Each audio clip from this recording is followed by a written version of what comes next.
Now, even though I've created an entire YouTube channel dedicated to this question, it's still good to just go back to the basics and really explain to you guys what my core strategy is, what I recommend you guys follow to get started in this business. And the question is, what's the best way to get music placements on TV shows and movies, right? It's kind of like the whole theme of my entire existence on the internet right now.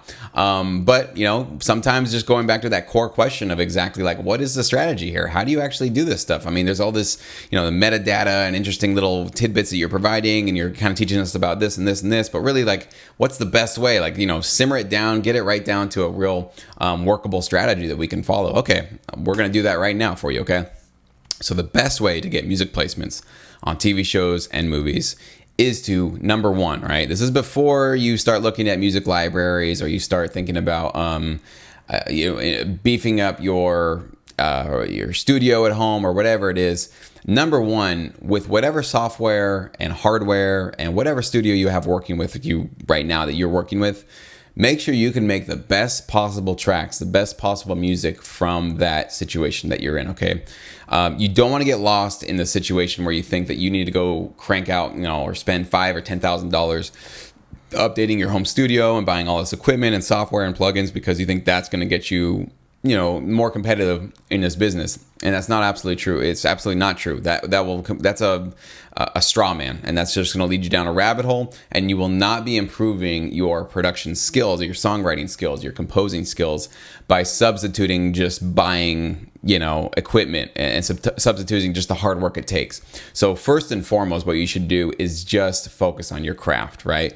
Be honest with yourself. Is there something you can improve upon? Are your tracks as loud as the competition out there? Do your drums hit as hard as they need to? Do your tracks sound as modern as they possibly can? Do your tracks, if you're composing, let's say, rock music, be honest with yourself. Do your songs sound like they're still in the 90s or the 80s? Do they sound like they're modern rock tracks? If you're composing dance music, does your dance music sound like the music that's out on the radio today? Even though we are not in the radio business, in the TV film world, our tracks need to be current. They need to sound relevant. They need to sound hot and new and fresh and modern. So you got to work on your own production skills and your own talents first and foremost, okay? So assuming you're putting in the hours and the time to do all of that, the first thing you need to do is start partnering with great high quality music libraries, okay? Music libraries are unless again you have an uncle that's the music supervisor, so from major TV shows, or you have somebody that Hans Zimmer basically is your uncle, and you can get direct relationships to get directly into Hollywood productions. Music libraries are basically going to be where you get into this industry. If you're watching this video right now, I can almost guarantee 9 times out of 10 that's where you're going to get your start in this business. You know why? Because that's where I got my start. I didn't have any connections in this business. I had to go with music libraries that are looking for new unsolicited submissions. They're looking for new writers, new talent, new blood to bring on board their catalog. So have high quality music. We talked about that. Partner up with a great quality music library. Now, how do you do that? You should enroll in my free online music course, which you can get. There's a link below this video. You can enroll in that. It's 5 days, it's 5 awesome videos. Each video is like 20 to 30 minutes long. And I tell you exactly how to research a music library and find out, basically, are they the real deal? Is this really going to be a company that can get you placements? How do you know for sure if they're going to be able to get you placements, and et cetera, et cetera? What are some signs of legitimacy you should be looking for, okay?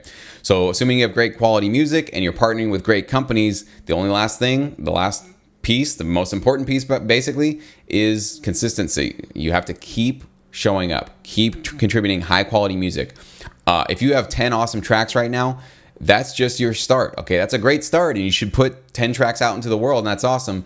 But that's just starting out, right? You got to, on a weekly basis, keep cranking out awesome music and delivering it to these great music libraries that you have relationships with. Now, what happens in the long run with this strategy is that you start to build a brand for yourself, and you start to build a reputation for being a high quality music producer that delivers on time and always delivers when somebody's asking you for music. So it's a small business once you get on the inside. I can trust me. Once you get in and you're one of the few that can really stay relevant and stay in this business for longer than maybe a year or two, your name gets around and people will start calling you out of the blue saying, hey, I heard, your name got passed around and we're looking for somebody who can produce something like what you do. And would you want to work on this custom job or that custom job? I know this because it happens to me. I've gotten calls for some $7,000 custom cues that I was requested to compose. And I asked the guy, like, how did you, they reached out to me essentially. I just got a random phone call from some, production company. And they said, well, your number came across our desk as a really awesome, they said you were a great pop producer and you had a good modern sound, but that you were just a solid dude and a really great guy to work with. So we took the recommendation and we gave you a call. So I get calls like that pretty consistently. And so it does happen. And that much money did just come into my bank account out of the blue, essentially. Like I didn't know these people before I got this phone call, but they put a lot of money in my bank account and it was great. It was like a week's worth of work. It was a lot of fun. But I didn't get into a situation like that and I wouldn't have a reputation like that unless I had done this right month after month, year after year. I kept cranking out and became a reliable person. I'll end this video on the fact that you will find as you get older and wiser in this industry that even though it is wide open for anybody to be a part of, there are very few of us that can stick around for the long run. I made a video, it was about 3 months ago, called only 3 to 5% of my students will succeed.